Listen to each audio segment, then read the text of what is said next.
The winter of 1932 was unlike anything the modern generation can comprehend. The freezing winds that swept across the American heartland did not just bring sub-zero temperatures, they brought the cold, harsh reality of absolute economic collapse. Across the country, banks had closed their doors permanently, life savings had vanished into thin air, and families were left to survive on nothing but their own grit and resourcefulness. In those dark, silent days, a mechanical breakdown was not just an expensive trip to the local repair shop. There were no repair shops with open lines of credit, and there was certainly no spare cash in the kitchen drawer to buy replacement parts. If a farmer's tractor engine seized in the middle of a freeze, or if a family's old delivery truck broke down on a muddy road, it meant the end of their livelihood. It meant the crops would rot in the soil, the winter wood supply would not be hauled, and the family would face the real threat of hunger. Out of this extreme, desperate necessity, the survivors of the Great Depression had to become masters of preservation.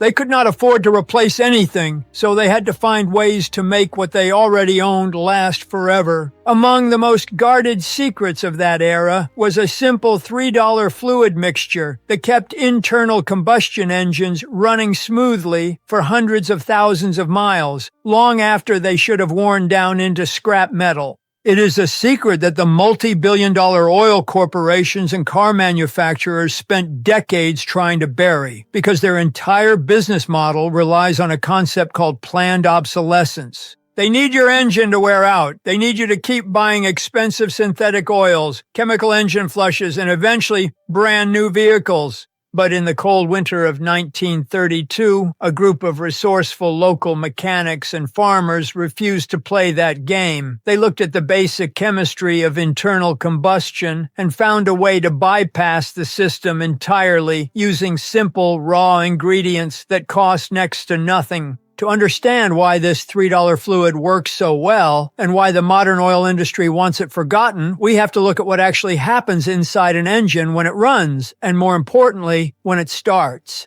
80% of all engine wear occurs during the first 10 seconds of a cold start.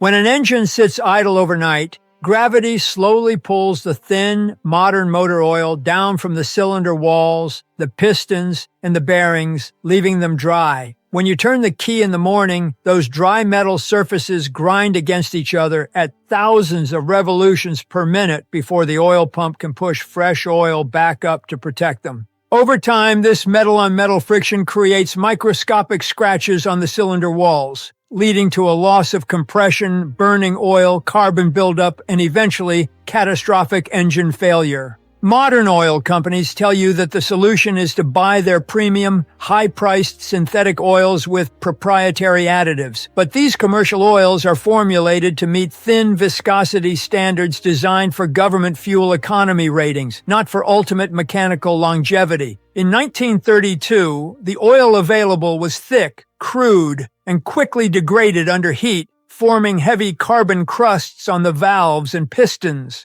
The old-timers realized that they needed a stabilizer, a fluid that would thin the oil slightly under freezing temperatures to allow instant flow while simultaneously leaving a microscopic heat-resistant protective film on the metal parts that gravity could not pull away.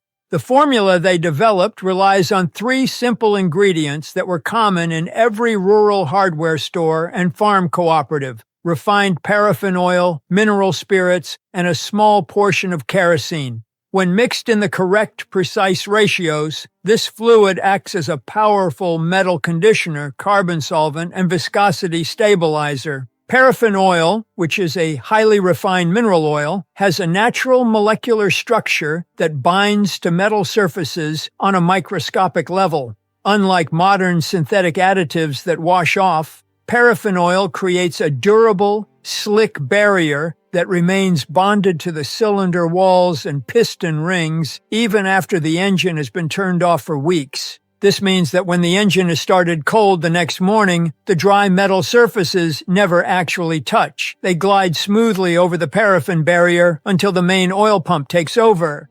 The second component, mineral spirits, serves as a high-strength cleaning agent that prevents the formation of carbon sludge. In an internal combustion engine, incomplete fuel combustion releases microscopic carbon soot into the oil. This soot mixes with heat and forms a thick, sticky varnish that gums up the piston rings, preventing them from sealing tightly against the cylinder walls. When the rings stick, hot combustion gases blow past them into the crankcase, heating the oil and destroying its lubricating properties. The mineral spirits in Grandma's 1932 formula constantly dissolve this varnish as it forms, keeping the piston rings free and clean. This ensures a perfect compression seal, preventing oil consumption and maintaining original engine power for decades.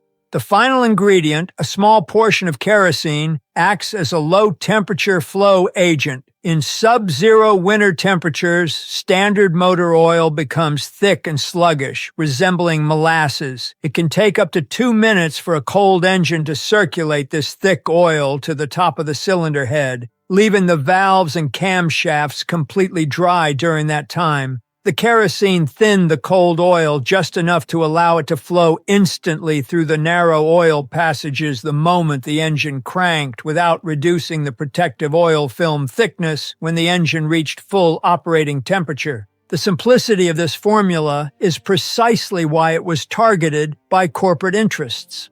Following the Second World War, the American automobile market shifted from making durable, lifetime machines to creating a cycle of continuous replacement. If a family bought one car that lasted 50 years, the manufacturer would go bankrupt.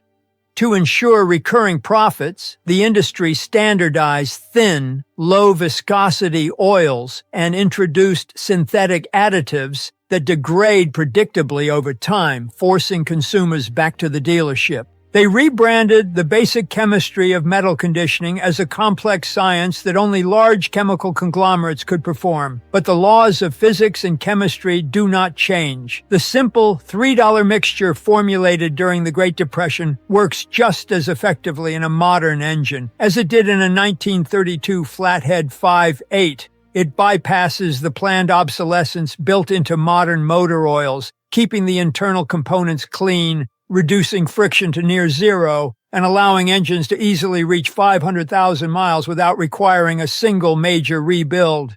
To prepare this traditional stabilizer, our grandparents used a precise mixing ratio that is critical for safety and performance. They would combine 70% refined liquid paraffin oil, 20% pure mineral spirits, and 10% clean kerosene.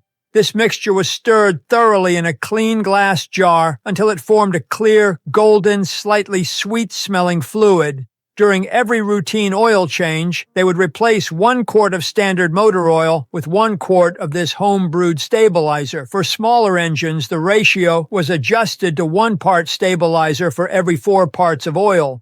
The results were documented in the historical records of farming communities across the country. Tractors that were run hard every day in the dusty, punishing conditions of the Dust Bowl operated for 30 years without showing any loss of cylinder compression. Delivery trucks that hauled heavy loads of grain across state lines racked up hundreds of thousands of miles on original bearings and pistons. It was a silent rebellion against the rising consumer culture that demanded people buy new things instead of repairing what they already had. Today, as inflation climbs and the cost of maintaining a vehicle becomes a significant burden for many families, this forgotten knowledge represents a massive advantage. By understanding the simple chemistry of engine preservation, you can save thousands of dollars in mechanical repairs and keep your vehicle operating indefinitely. It is a testament to the resilience of the generation that survived 1932, a generation that proved that when you understand how things actually work, you do not have to depend on expensive commercial systems to survive. Let us look deeper into the chemical dynamics that take place when this fluid enters your crankcase. Most people do not realize that the oil inside their engine is constantly fighting a losing battle against fuel dilution and oxidation.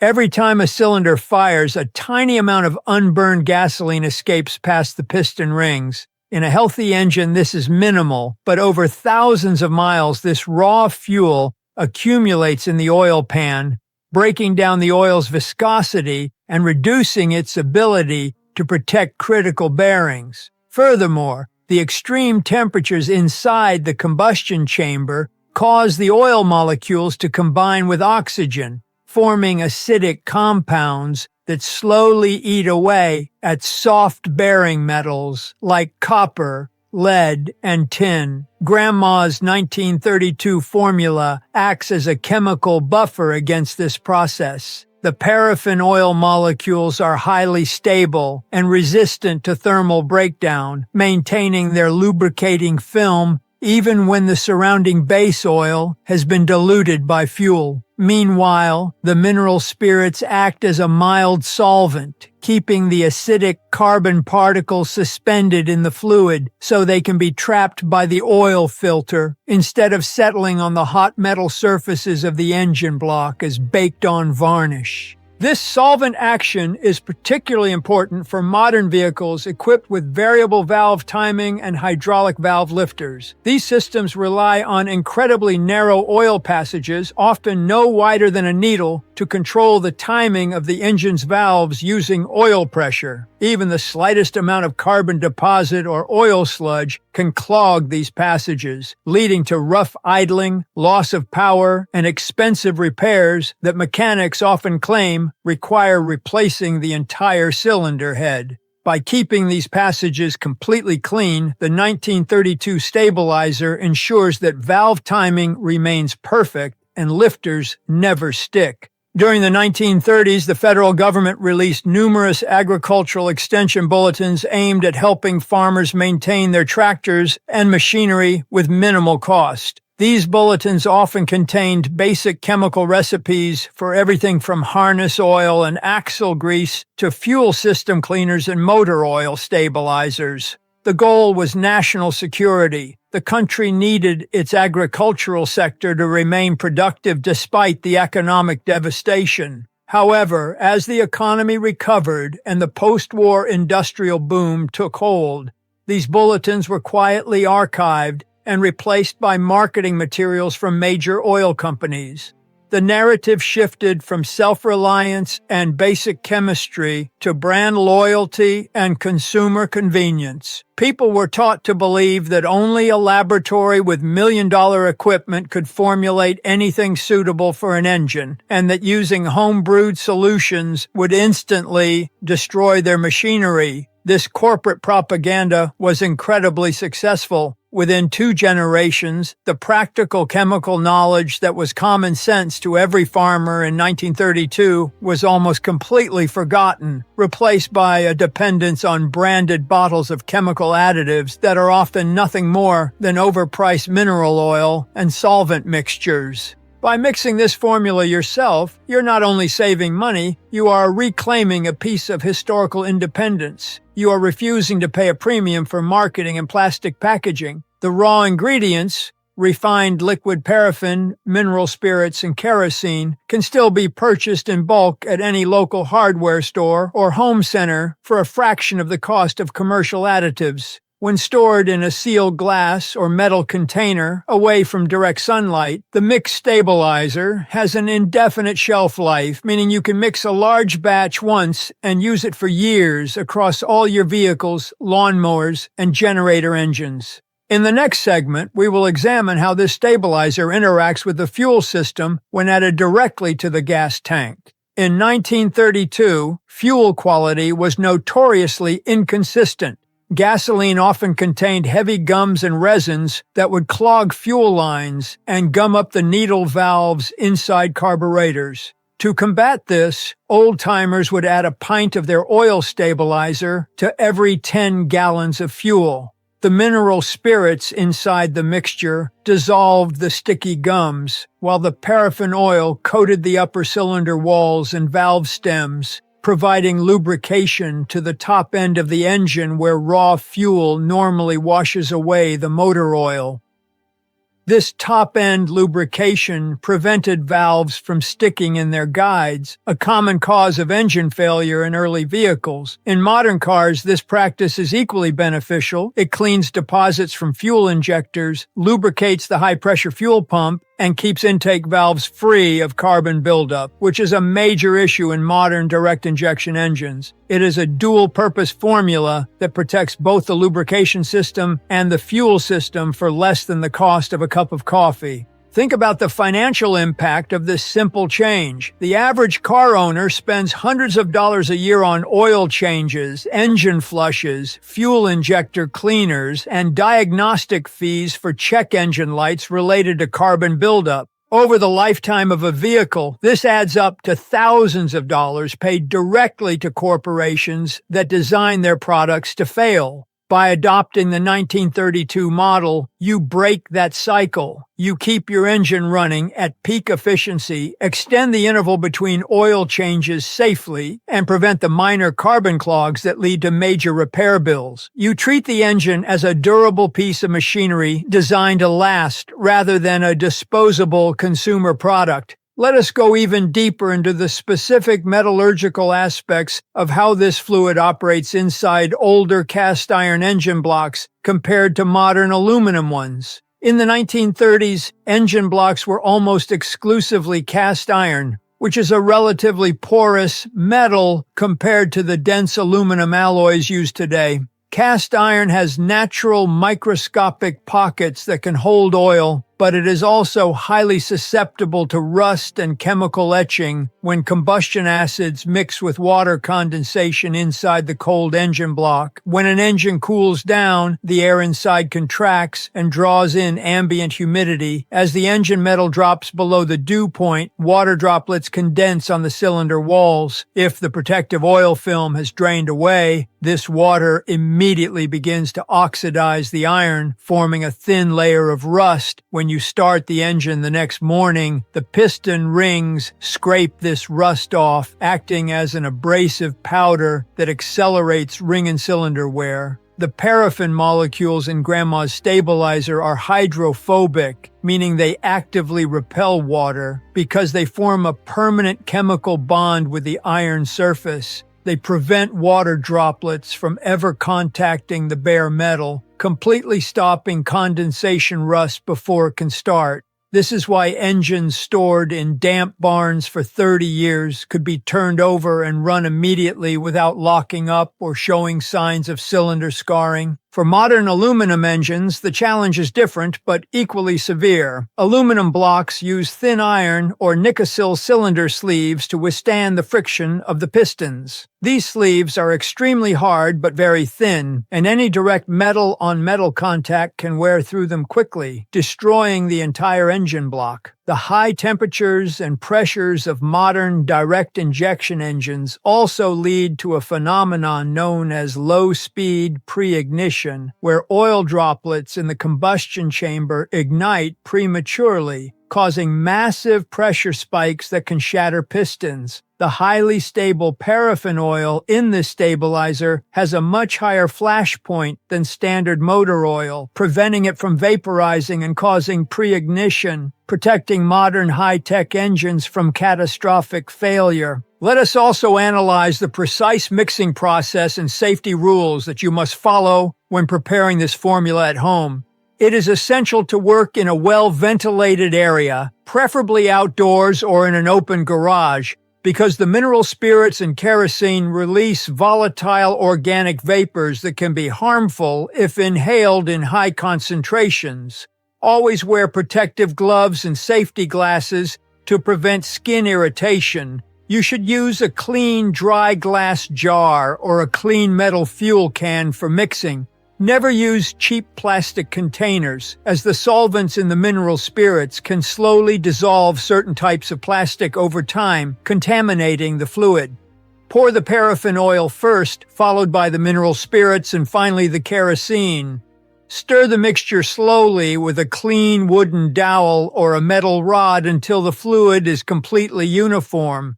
The color should be a light golden amber, and the consistency should be thin and free-flowing.